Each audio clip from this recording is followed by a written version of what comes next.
Underrated. Captain Kirk of the Roots, Questlove, and Jack White are the three most underrated musicians of this generation.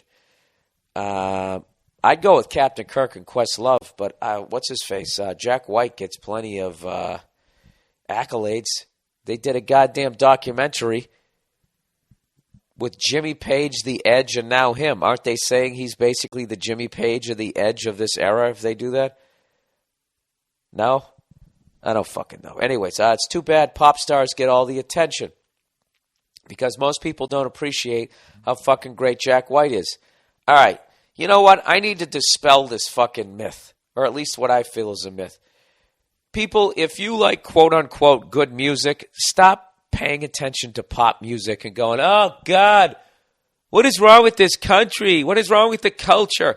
It's 13, 14, 15-year-old girls are buying Justin Bieber albums, okay? There's really no reason to sit there tearing your fucking hair out, acting like 30, 35-year-old people are buying this shit. They're not. If they are, they're buying it for their kids.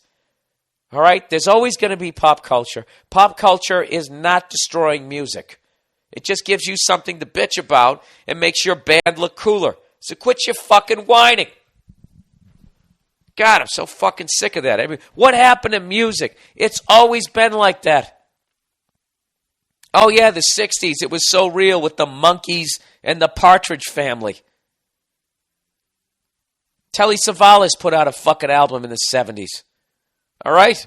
It's always been awful and unbelievable. So listen to the unbelievable shit. But, just know that kids are listening to that. Kids, that they're allowed to have music.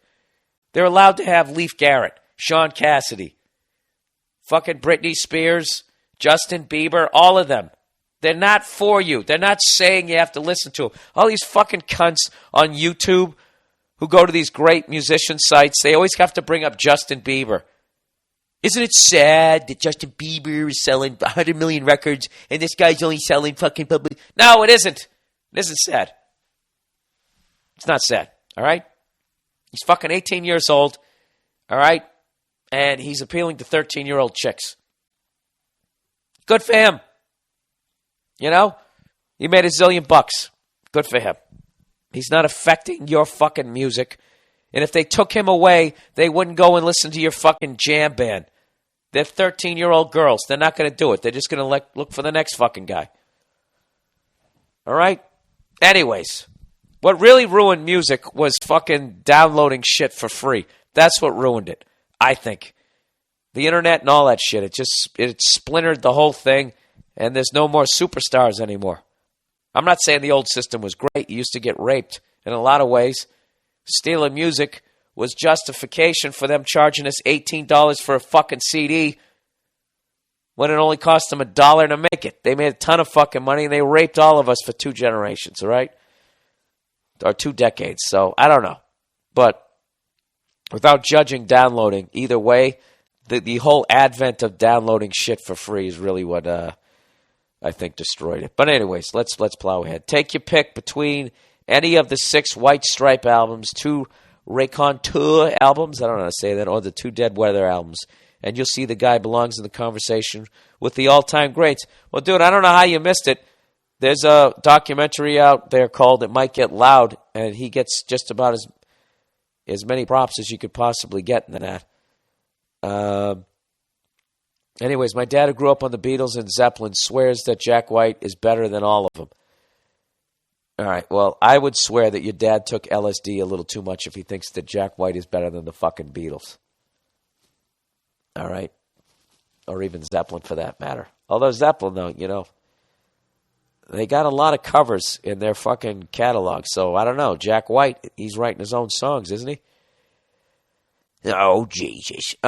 Too bad Maroon 5, Green Day, Nickelback, and Coldplay will always outsell him. See, this is where it always goes.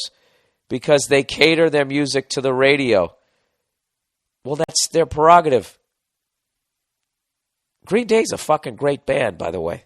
It's a fucking great band. Nickelback, yeah. Coldplay, yeah, I get that. They write those songs, you hear it one time, you're like, oh, that wasn't bad. And then you hear it again, and you're like, oh my God, I want to kill everyone who made that song. Although Coldplay is not nearly as bad as Nickelback. But all I can say is get used to it, because those bands are always going to be around, and those bands will always outsell the better bands. And there's no reason to get mad at it, because, most of the people who buy fucking music are in their teens, aren't they? So that's what the fuck they listen to. All right? Jesus. Let me come down off of my fucking goddamn soapbox here. But I will say, I saw that dude Captain Kirk play live. He's fucking unbelievable. And Questlove is obviously the shit. And I think Jack White's awesome. So everybody that you picked there, I obviously agree with. All right.